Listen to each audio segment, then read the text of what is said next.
I've got a blender, okay? So we know something's about to happen, and that's because we are joined by the scientist and author, Tim Spector. Welcome, Tim. Hello. Great to see you. You're looking at the blender with some nervousness. Yes, things can go wrong badly. No, don't worry. Explode. It's been tested, I gather, by electrical specialist. Here is the book that Tim has written, new recipe book, The Food for Life Cookbook, which takes the core principles that was outlined in the previous book by Tim, Food for Life, puts them into practice, into recipes we can cook at home. So go on, give us a core principle then, Tim. A core principle is try and eat 30 plants a week.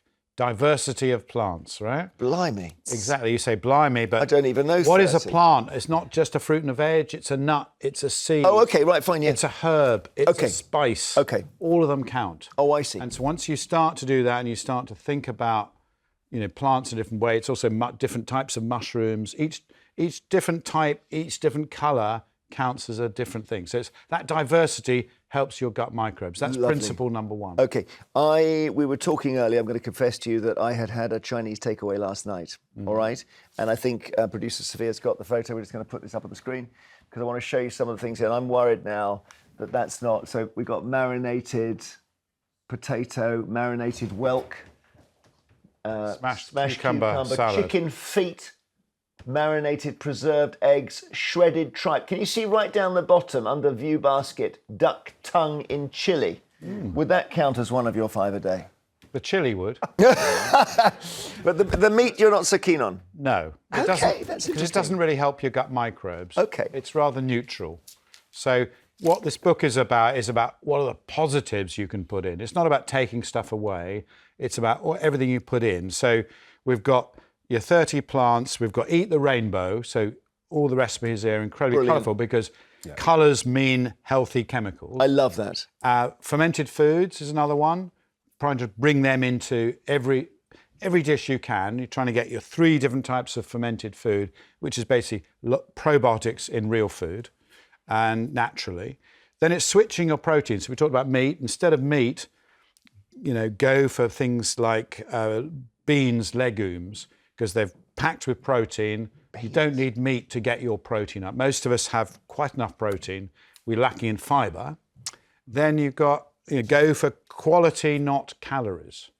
So nothing in this book mentions the C word. Right? Okay. That's a big issue here. Calories. Yeah. Oh, you don't worry about that? No, because it's nonsense. Basically, it's all about the quality of the food, what it's doing inside you, how it's helping you. So these are, and then finally, it's cutting right back on ultra-processed food, all this junk food, fake food, and going back to real food, which is really the essence of this. So it's adding more of that onto your plate. I know you were looking nervously at the mixer. I'm just going to test that it's working. Yes, it is. And I'm going to open it up here, and I'm going to do a recipe from Tim's book, and it's called Tim's Breakfast Bowl. And there's a hyphen in breakfast, because you are properly breaking a fast. That's what it's about, right? Exactly, and it can be had at any time of day, because I think nowadays we don't have to have breakfast as soon as we wake up, right? It's not, in our evolution, we didn't eat as soon as we woke up. We would eat, maybe about 10, 30, 11, by the time we'd got going and we'd found our things on the trees to eat. So generally, most people are not hungry when they wake up. So listen to your body. That's the other thing of this book is any of these meals can be eaten at any time.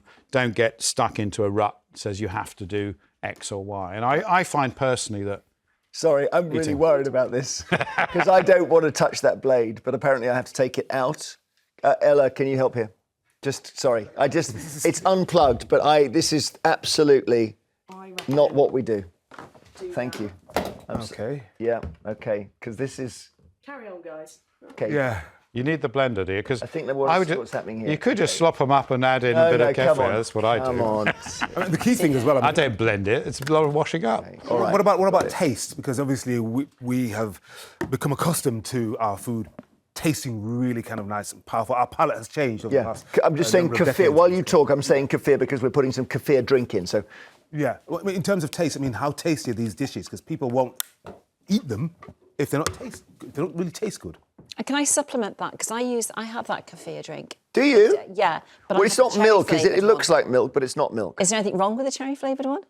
I cherry prefer not to have my flavours pre-added because I don't know what's in it. Yeah. I don't know what the other additives and chemicals and flavourings and sweeteners That's and a great things question. are. So I always prefer to add my own fruit, which gives its own flavour.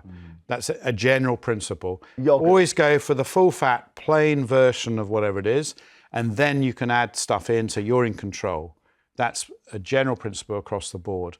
And I think that means that you're more likely to get a pure product than something that has been tampered with just to fool your taste buds, to fool your brain, give extra other chemicals. Tim, I'm going to mix the potential here, and I do apologise in advance, but we're going to mix the fruit. I haven't got to change a shirt. No, that's the least. But notice, just important point here, I unplugged it before we fiddled around with the blade, okay? So here we go. Brilliant. Was that yoghurt you mixed with the kefir? Yeah. Yes, it was, yeah. So I put the two things together. Blend it for very long, Jeremy. It doesn't need it, does it? Does it not? It's probably enough. Okay, it's fine. I just was thinking it was all When's going your to come Master under. Chef debut, There we go. Jeremy? Oh, don't. Listen, there's going to be a vacancy there. Yeah, I knew he was going to say that. Right.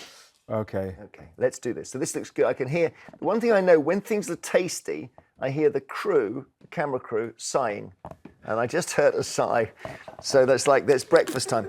So, and this crucially, Tim, as you've said in your book, doesn't have to be at breakfast time. We could have this in the middle of the day.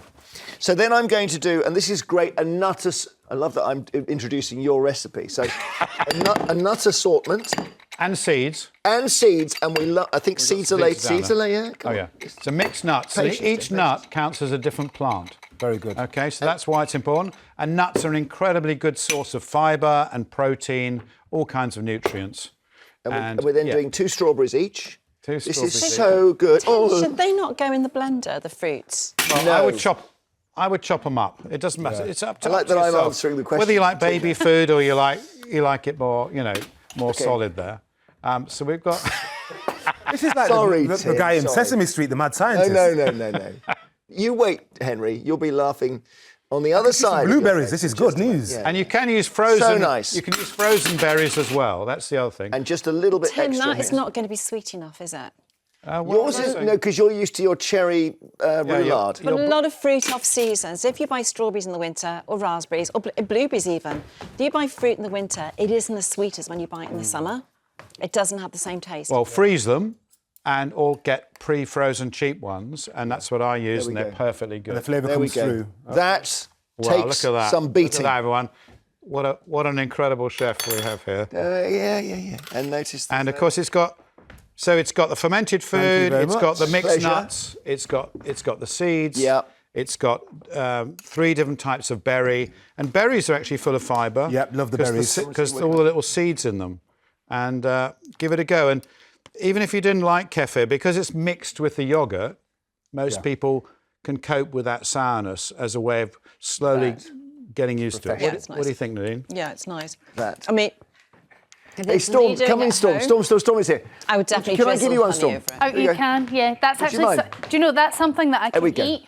My mouth is watering with it. I just mustn't eat when I'm on Oh, the you air. got chai seeds in there and everything. Delicious. I would have cut the strawberries up as well. Now, Storm Can is I here. My ask- co-presenter, Storm, is here with a question for you, Tim. Yeah, I'm wondering whether I can, because I'm a huge fan. I follow you on Instagram, and I'm totally all over it. And then I get diagnosed with gestational diabetes, and I thought, great, this is going to be a chance for me to monitor my blood sugar. And it has been an absolute eye opener on the things that spike your blood sugars. Wow. One single banana, way up. I had no idea. That might just be gestational diabetes, but also just the regular, your white rice and all that sort of stuff. I'm wondering, this investigation I've done over the last 3 months, will it remain the same after I have the baby? I know the gestational diabetes will go away, but will my blood still spike with the same foods? Probably is the answer, because people with gestational diabetes have an increased risk later of developing full-blown type 2 diabetes. Okay, so your risk is increased, and it probably means you are more sensitive to sugars and carbohydrates. So when you eat a banana, say in a year's time, you are going to get a spike. Maybe not as big as you're getting now, No.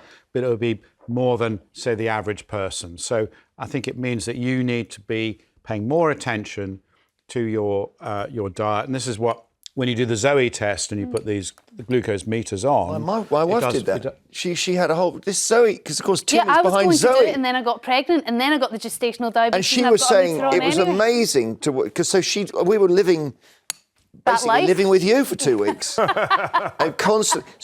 But I thought gestational diabetes was even more reversible than conventional type 2 diabetes. Oh, so gestational diabetes, once I've had the baby and the placenta's out, it will go away, as far as I am aware, but it does leave me at higher risk of getting type 2. So I have to make sure that I maintain my weight, I maintain a healthy diet and all those things, and particularly for my children as well, because they're also at increased risk. It's a good moment, because when I did my test, also with bananas, which used to be my go-to fruit, every day I take a banana to work, that was it.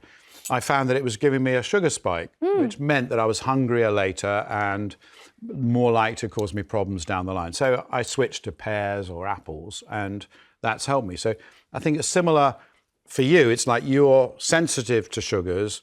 You ought to be having more things like this, where there's lots of more fats and protein and less carbs. I can indulge in yogurt and cheese. It's been amazing. Well, the copy of Tim's book is for you. Thank you. Maybe Tim can sign And it. I will, for sure. On an unrelated note, do you think it is wrong to have an elasticated waistband? I say that because Context is important. Yeah, go on.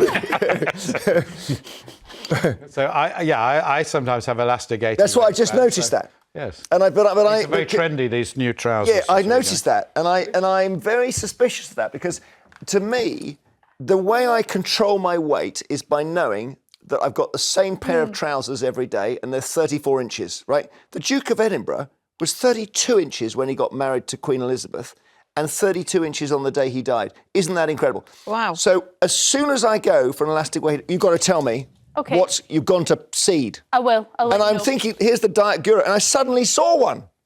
And I thought, but it's okay, is it? It's not a sign of trouble. I think it's okay. So whichever way you do it, I mean, I weigh myself. And I think, ironically, people said, oh, weighing's bad for you psychologically, but actually it's been shown that people who do weigh themselves regularly are more likely to stay in shape than people who don't.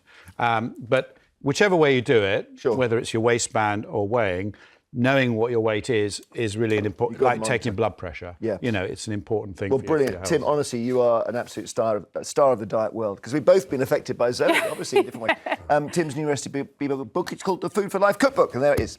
And Storm, I've got your copy. Here, look, take it. I'm going to leave you to it. Yeah, yeah. I'm going to go and take my breakfast and read some of the stories, and I'll be back in a minute. Brilliant. See you in a minute. And we'll look at some more stories quickly in the papers. And Nadine, millions. Oh, here we are on weight again. So this is millions of people who are obese will not get the weight loss jabs on the NHS. I guess they're... oh, sorry, you've been eating. I've got a mouthful of seeds. Tim, how many of the 30 are in that bowl? We probably got about 10 to 12. Oh, okay. Oh, that's quite a lot then. So already, just by getting one meal out the way, it shows you this goal of 30 a week is not that hard. No, I see. So psychologically, I couldn't do that, because most people, get in a bit of a rut. They're always eating the same foods. They're always buying the same stuff. Yeah. So what I'm trying to do, and what Zoe's trying to do, is get people thinking about, let's try something different. Yeah. Just go for something new on the menu. Maybe next time you're in your Chinese, you'll pick something different on the menu. I know we're going back to diet, but I want to ask you this, sorry. I'm a great eater of raw nuts. Like, I have them the whole time, all the time, right? Because I think biscuits are evil.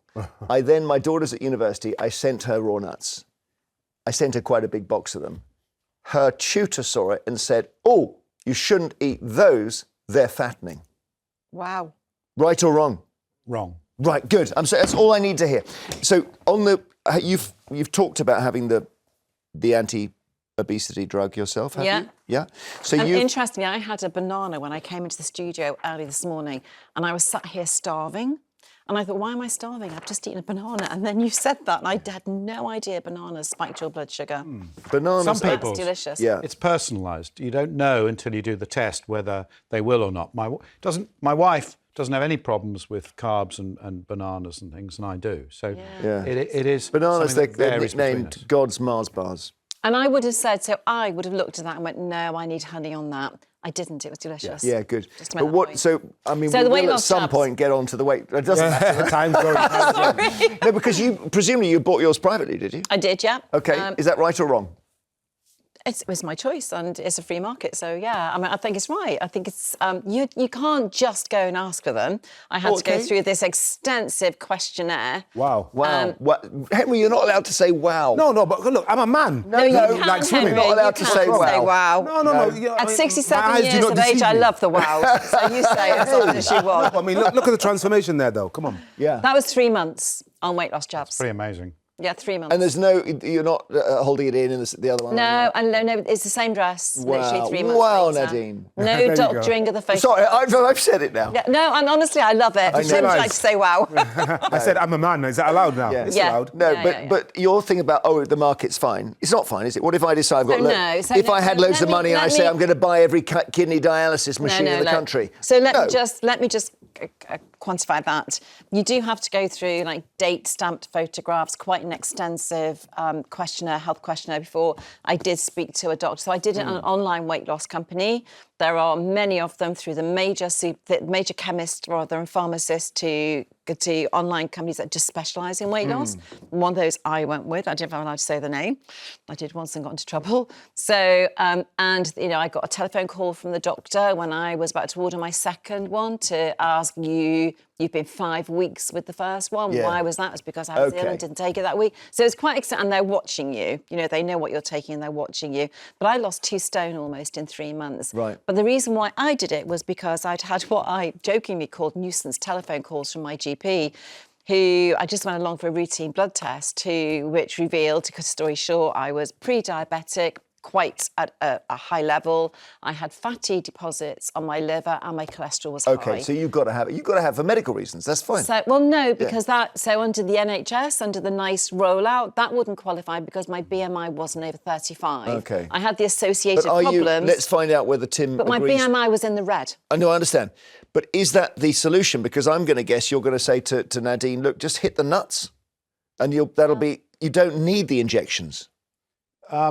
I need to hit the nuts now. Well, I don't know. Let's These see. injections are really useful for anyone who's obese or has health problems. And I think, if you have a BMI of over 30, which is about a third of the population, or more actually, I think It's 2/3, Tim. 2/3 of the yours was population 35, was it? are obese or overweight. but BMI of 30 is officially obese rather than overweight. 25 is overweight. It is it's an incredible drug that will reduce risk of heart disease, cancer, dementia, inflammation. So for the people who really need it, it's important. What it shouldn't be seen as is a recreational type drug. Oh, I'm just going to take this for a few weeks, just sort of get myself better for the beach. Beach ready. Yeah, we had honestly a panellist here who's on TV a lot. I won't say who he was, but he just said, I'm going on holiday, so I'm having a couple of months of Ozempic. To get myself ready. That's wrong. And he said, don't ask me on the air. Because one in 6 people have, 1 in 5 people have, side effects: nausea, vomiting. 1 in 1,000 get pancreatitis, means you can end up in hospital. But So there are reasons these, for that, though, the pancreatitis. So you do have to be careful when you're taking it. Yeah. So you do have the side effects. I had this journey, by the way, it's not easy. No. Taking weight loss jabs is not, a miracle jab and you don't have any repercussions for doing so. I had the equivalent of morning sickness for 3 months. Yeah. It was you don't enjoy food anymore. No, That's the key thing. The food noise completely goes out of your head. And that's a weird side of it. You never think of food. So if someone says to you, Nadine, let's go out for dinner, and you're going to a restaurant, do you start to think, I don't even know if I can eat anything? So exactly, and because of what I do, I have a number of lunches and things I go to on a weekly basis, and I would order in one particular place. I'd order the superfood salad, and it would come, and I just couldn't eat it. I just couldn't face it. The problem was my body was craving only beige food and high carb food. And healthy food, I just couldn't stomach it. On a different note entirely, I just want to mention this. Needs more than a mention, really. This killing of this guy in the States. This is a guy who runs a health insurance company, was going to a conference, and it's really early, and the gunman was clearly waiting for him. There's no question about that. You see in the picture there. Okay, here we go. So that's the man, the victim, and there's the gunman, and we freeze it so we don't see the shot, obviously. don't want to distress you further with that. And then he runs off onto some sort of hire bike or whatever, which he may or may not have activated before the killing. And obviously the New York cops are all over it. It's the most extraordinary, it's an assassination of someone who's almost an industrial figure. And what I'm thinking, the obvious suspicion is, this company is quite famous for saying, we're really sorry we can't pay out on this. And it's health hugely insurance. profitable. They're the biggest private insurance company in the States. And we know how insurance companies get profitable, which is that you don't pay out on big claims. And it may be someone with a grudge who has gone bankrupt because of a health claim. His wife was talking to, I think it was NBC yesterday, and she was saying he had been getting a number of threats by phone and in other ways. And so obviously follow that up. That's a professional assassin. A huge number of bankruptcies which happen in the US are as a result of health issues and people having to pay for health care. The majority. I think it's 3/4, isn't it? The majority of bankruptcies in the USA are caused by a health problem. Isn't that amazing? Yeah. Then, just because we're rushing along because we had such a fun time with Tim earlier, why are people pouring milk down the drain over a cow feed additive? This is BBC News. Well, you could probably tell us, Tim, what the reason for that is. Can you? Why is it? Yeah, because they're worried that it's contaminated with this chemical that's been put into cow feed to stop them producing so much methane when they fart.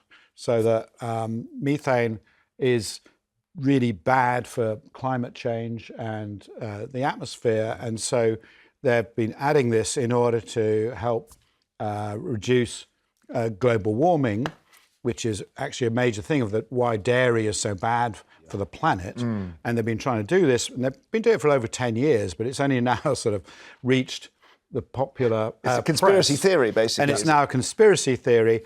And apparently, chemists say there's nothing left in the milk after that you get to consumers, but now there's widespread panic and people are throwing away this stuff. I don't want to have this anti-methane stuff that Bill Gates has put in my milk or whatever. And Bill Gates has got nothing to do with it. No, it's always DSM is a Dutch company. It's complete nonsense. Yeah. And there are many more things to worry about our food, like antibiotics in there, like pesticides, like all the ultra-processed food stuff, than worrying about trivial stuff like this. Well, thank you so much, Tim. The book is called The Food for Life Cookbook. I think the muesli, the breakfast was delicious. So nice to see you. We'll have